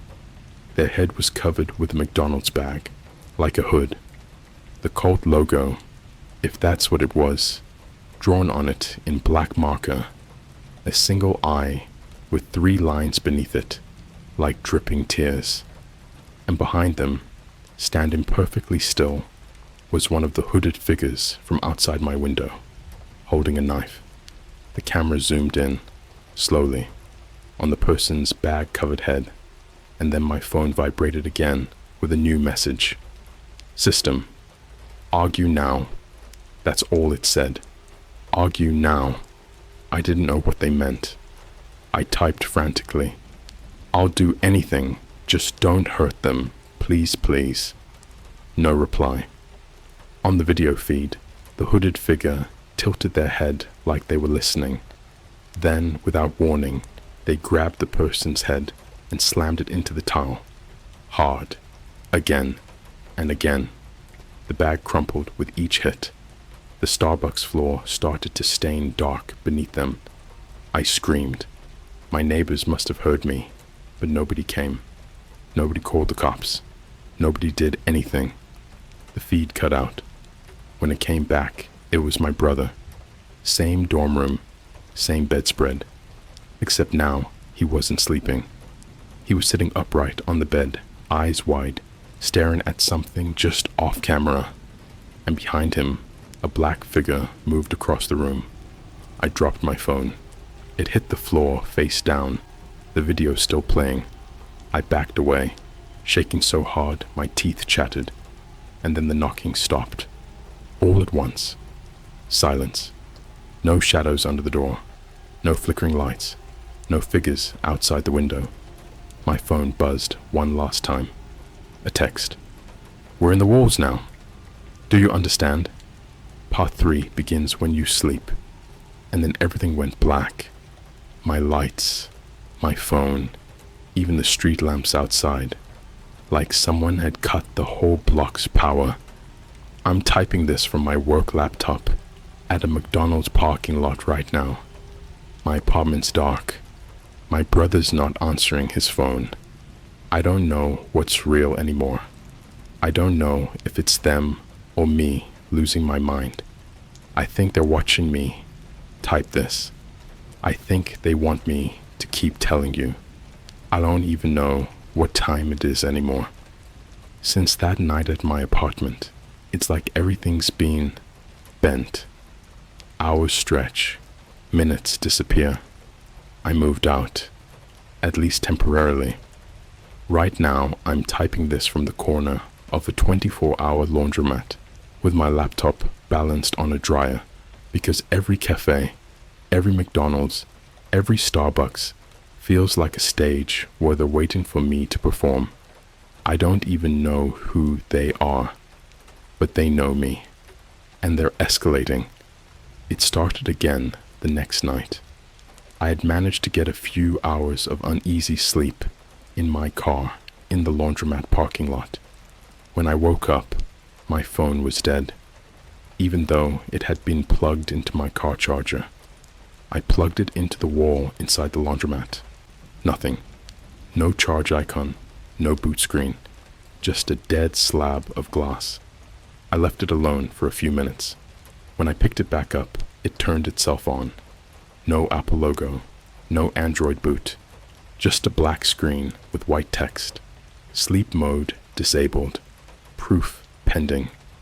Then the screen went blank, and my front-facing camera light flickered once. Just once. Like a blink. I dropped it on the table, like it was a spider. Some guy folding towels a few machines down gave me a weird look. I wanted to ask him, "Hey, do you see this too? Does this look normal to you?" But when I looked up again, he was gone. Not walked out. Gone. Laundry still sitting there, folding board half open, but the guy just wasn't. And on the window, where his reflection should have been, there was someone else's reflection. Someone wearing a hood, watching me. I spun around so fast my laptop hit the floor. Nobody was there. But on my laptop screen, which I hadn't even touched, a video was playing. It wasn't a file I had. It wasn't a browser tab. It just appeared. Full screen. A shaky recording of a subway station. Empty. Just a row of fluorescent lights flickering above tiled walls. The camera turned slowly toward a bench, and on that bench was a woman, sitting still. Her hair hung in her face, so I couldn't see her expression, but her hands were clasped together, tight enough that her knuckles were white. The camera zoomed in. Then I realized it wasn't zooming. It was walking toward her, footsteps echoing, one by one, until it stood right behind her. And she turned around, not to look at the camera, but straight at me, straight through the screen, like she could see me sitting in that laundromat. Her eyes were black, not dark brown black, not contacts black, black like the screen when it's off. She opened her mouth, and even though there was no sound in the video, I could feel what she said. "You left the door open." Then the feed cut to static. I scrambled to unplug the laptop, but the screen stayed on. Another video autoplayed. This time, it wasn't some subway station. It was my apartment. My old apartment. The door wide open, lights off. A trail of wet footprints leading from the door to my bedroom. And then the camera panned to the walls. All over my walls, written in something dark and dripping, were my arguments. My actual arguments from Twitter and Reddit, word for word, in huge block letters. Each one had a symbol beneath it, the same single eye with 3 tears. And over the door, written in huge slanted letters, "You volunteered to be seen." I slammed the laptop shut. People around me were staring now, or at least I thought they were. Some of them were holding their phones up like they were taking photos of me, but the camera lenses weren't reflecting light. I can't explain it. I grabbed my bag and bolted out of the laundromat. I drove aimlessly for almost an hour until I found myself in front of a public library. Closed, dark, but my phone buzzed again. Even though it was still dead, the screen lit up with a map. A red dot moving slowly down a street. My car. It wasn't Google Maps. It wasn't Apple Maps. Just a black screen with a single red dot moving exactly where I was driving. Underneath the map was text, destination, proof, and then, "Stop here." I slammed the brakes. I was in some random industrial district, empty warehouses and flickering street lamps. The kind of place where nobody would hear you scream. And there, at the edge of the parking lot, was a door. Not a building, just a door. A single white wooden door standing upright in the middle of the lot, not connected to anything. No frame, no walls, just a door. And taped to it, fluttering in the cold air, was a Polaroid. I got out slowly. Every nerve in my body was telling me to run, but I picked up the Polaroid anyway. It was a picture of me, sitting in my car, right now. Same angle, same jacket, same look of terror on my face. Scrawled on the bottom in black marker, "Argue now or we show him." I flipped it over.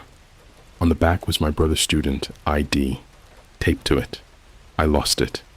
I started screaming at the empty lot, at the door, at my phone. "What do you want from me?" And my phone answered. Not text, not a voice recording. A real voice, coming from the speaker, but too close, too wet, like someone whispering inside my skull. "Proof. Watch." The door creaked open by itself. Behind it was darkness, not like a dark room, not like a tunnel. Darkness like a hole had been cut into the world. No depth, no edges, just black. And then something stepped out. Not a person, not an animal. It was wearing a hoodie, but the hoodie wasn't cloth. It looked like skin, stretched too tight over something much taller than me. Its hands hung down past its knees. Its head was smooth and blank where a face should be, except for one hole right in the middle. And in that hole, a single wet, blinking eye. It crouched down slowly until its face, or whatever it had, was level with mine. The eye blinked once, and then my phone buzzed again. A new message popped up, bright white on the black screen. "Now you are the argument." The thing reached out and pressed one finger to my forehead. Cold, slimy. I couldn't move. I couldn't even scream. And then it whispered, "When you wake up, you'll see what we've done." The world snapped to black. I woke up an hour ago in my car, parked behind a McDonald's dumpster. My clothes were wet. My phone was gone. My laptop's battery is at 9%, and every time I open it, it shows me a different feed. Just now, it showed me my brother's dorm hallway. Empty. Doors hanging open. Someone had written on the walls with what looked like ash, "End Part 3." And right before the feed cut off, I swear I saw him. My brother, standing at the end of the hallway, facing the camera, his eyes black, his mouth moving, saying the same thing the woman in the subway said. You left the door open. I've stopped checking the time. Clocks, phones, even the ones on walls. They've all started to feel wrong, like the hands tick forward when I'm not looking. My laptop's battery should have been dead days ago, but it keeps glowing, humming faintly like it's alive. Every time I open it, it shows me something else, like a window into somewhere I'm not supposed to see. But last night wasn't a window, it was a mirror. I'd parked at an abandoned gas station somewhere off the interstate. Broken pumps, glass crunching under my shoes, a flickering sign that once said diesel, but now just glowed die. I wasn't trying to be edgy by stopping there. I just couldn't drive anymore. I was shaking so badly, I thought I'd crash. I set the laptop on the hood of my car. The screen flickered once, then went black. I thought, finally, it's dead. Then it lit up again. Not a feed, not a map. A simple black screen with white text. We brought him. Argue! Before I could even process it, the screen shifted into a live feed. A room I didn't recognize. Bare concrete walls, low ceiling, fluorescent light buzzing overhead. And in the middle of the room was a chair. And in the chair was my brother. He was tied with thick black zip ties, head hanging forward, a strip of duct tape over his mouth. The same black symbol, the eye with 3 dripping lines, painted across his bare chest like a brand. He wasn't moving. I started screaming at the laptop, my own reflection shaking in the screen. Let him go. Let him go. I'll do anything. The feed flickered. Text appeared across the top. Debate US. Then 3 user handles popped up. Not real usernames. They looked like the kind of garbled strings you see on dark web forums. At V1CT1MLESS. At 00 Blackglass. At Screamer Feed. Each one began sending messages, but not in the chat window. The words just appeared on my screen, flashing like they were being typed directly into my head. Prove he's yours. Tell us what he deserves. You volunteered. I tried typing, but my keyboard was dead. My voice came out instead, hoarse and raw. He's my brother. He didn't do anything. Please. Another flash of text. Argue. Whose fault? The camera zoomed in on my brother's face. His eyes fluttered open. He looked straight at the camera, straight at me. And then I saw it. His irises were no longer their usual brown. They were black now, like the others. And then a new message. Choose. Speak it. 2 images popped up side by side. On the left, my brother. On the right, a live feed of me, standing at the gas station, mouth open, shaking. Underneath, who continues? I realized what they were asking. They wanted me to pick, him or me. I couldn't even breathe. Suddenly the feed shifted. It wasn't my brother anymore. It was a corridor. A long, endless corridor, lined with doors. Each door was marked with a username I recognized. Not just mine. Not just my brother's. All the people I'd ever argued with online. Some I remembered. Stupid fights about politics, movies, conspiracy theories. Others I'd forgotten completely. But their names were there, carved into the doors. Some scratched out, some still fresh. As the camera moved down the hall, I could hear sounds behind the doors. Screaming, whispers, the scraping of nails against wood. Text, overlaid again. Words, bind. Arguments, build. You all live here. And then the camera stopped at a door with my username carved deep into it. fresh, jagged, still dripping like it had been carved just seconds ago. The door opened. Inside was me, sitting on the floor, knees pulled to my chest, whispering the same phrases over and over. My own voice, but broken, like a bad recording. You left the door open. You left the door open. Something moved in the corner behind me, behind the other me. Long limbs unfolding from the shadows. That same hoodie-like skin stretched too tight. Its single wet eye blinked once, then turned toward the camera. And then it spoke. My voice. We don't need you to watch anymore. We need you to help. The feed cut back to my brother. He was struggling now, twisting in the chair. Muffled sounds behind the duct tape. Something moved into frame behind him. Not a person, not that skin thing, but a row of hands. Dozens of pale hands reaching from the ceiling, fingertips black, lowering slowly toward him. My laptop vibrated. Not just the speakers, the whole thing, like it was alive. Text again. Say it. He is indexed. Free one. Bind the other. I screamed. Take me. Please, take me. A pause. Spoken. And then the feed changed. Now it was a Starbucks. Not the one near my apartment. A different one. Empty and dark. The same layout though. Same counter. On the floor was my laptop. This laptop, streaming me from above, like a security camera. And then my phone, which had been dead for days, started ringing from somewhere deep inside the gas station. A shrill, echoing ring. I left the laptop on the hood and walked toward the sound, my legs moving like they weren't mine. Inside, behind the broken counter, my phone was sitting on the floor. Screen cracked, glowing white. It showed a single word. Open. When I picked it up, every door in that endless corridor on the screen of my laptop opened at once. The screaming stopped. Total silence. And then my brother spoke. Not muffled, not scared. Calm.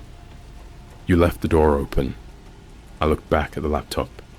The live feed of my brother was gone. Now it showed me standing exactly where I was, phone in hand, eyes blank, whispering the same phrase over and over. The hands from the ceiling were gone. The chair was empty, and written on the wall behind it, in dripping black letters, no one argues alone. The laptop screen went black. The gas station lights flickered. My phone vibrated once, then displayed a new message. Part 5 begins at home. I'm writing this from a borrowed Chromebook. My car won't start. I don't know where my brother is. I don't even know if that was really him. But when I closed my eyes just now, I swear I could feel someone breathing against my neck. And faintly, from somewhere inside the walls of this dead gas station, I can hear dozens of voices whispering in unison. You volunteered. You left the door open. I don't know how long I've been awake. Sleep isn't a thing anymore, as like my mind is on a reel, replaying pieces of conversations I don't remember having, showing me rooms I've never been in. I don't feel like I'm writing this.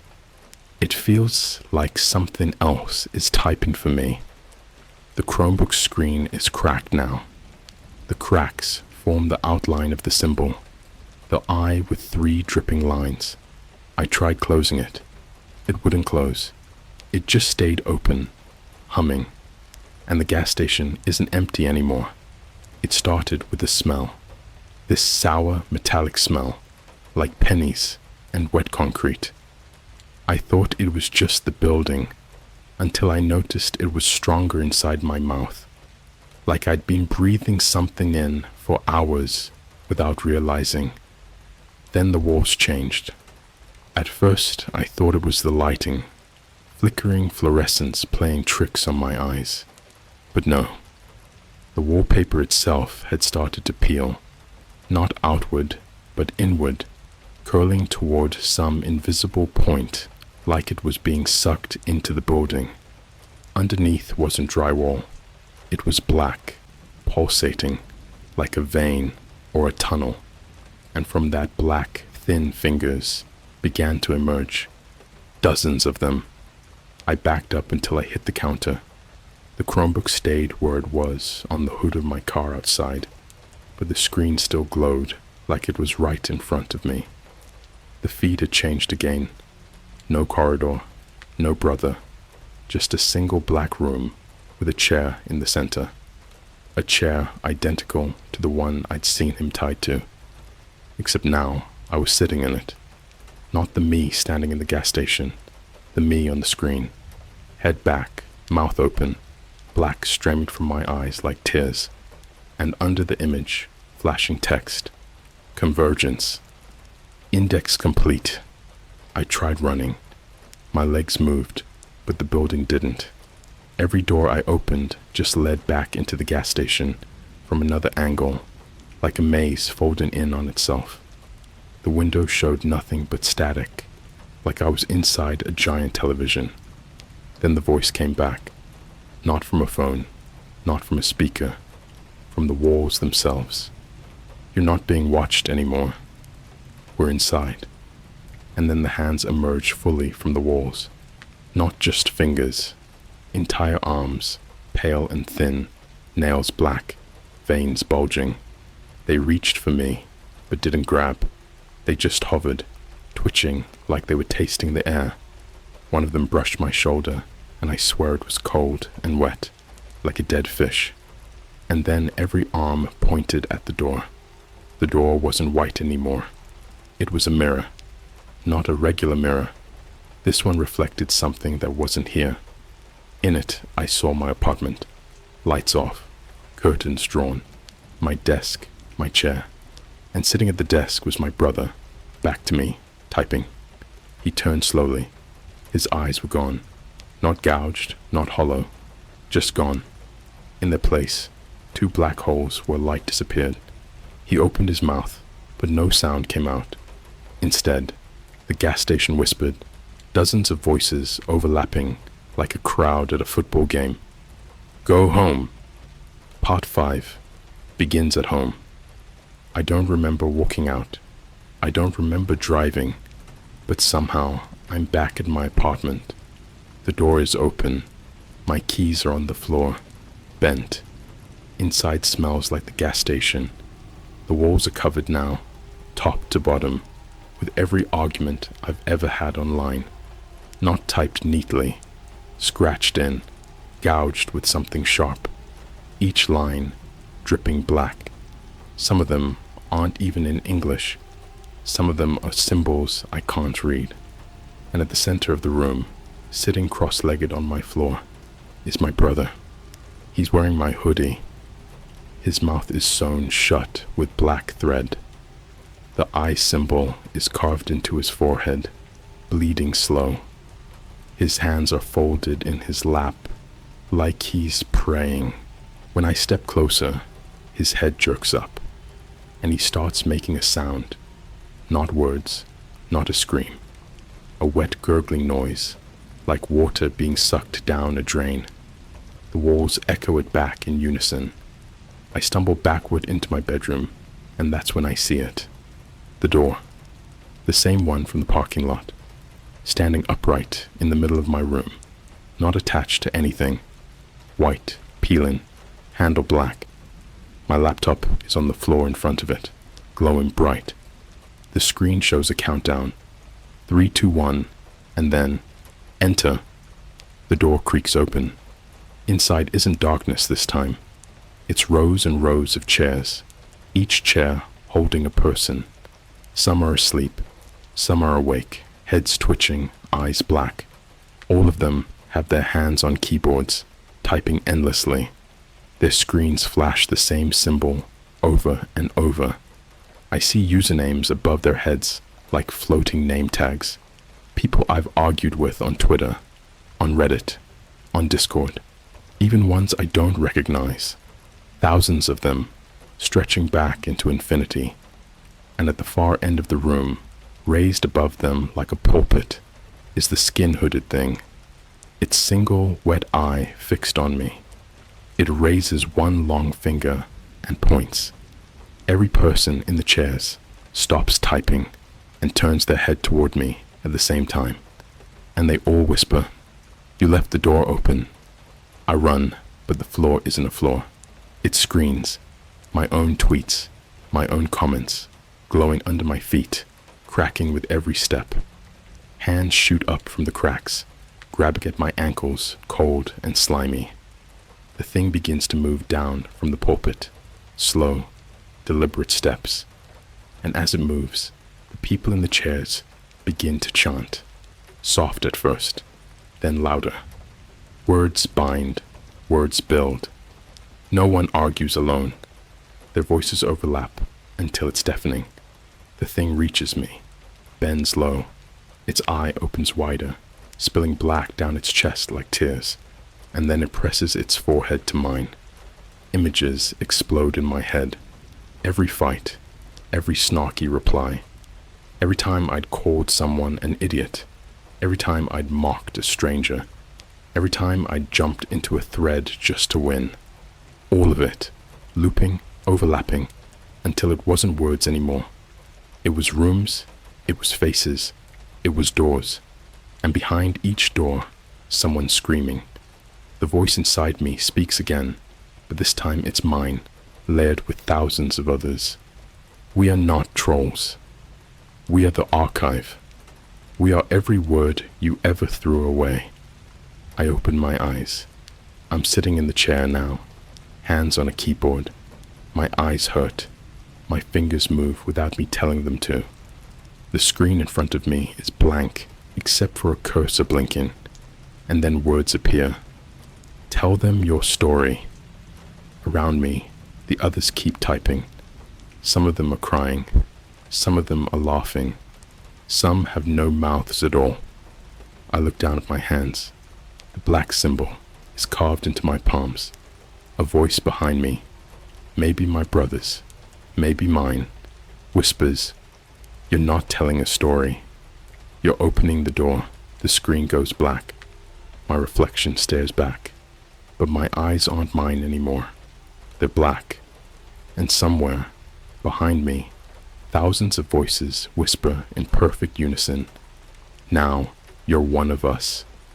If you're reading this, you think it's just a story. You think it's just a post, but you've already argued somewhere online. You've already been indexed. You've already left the door open, and now you're looking at it. Right behind you,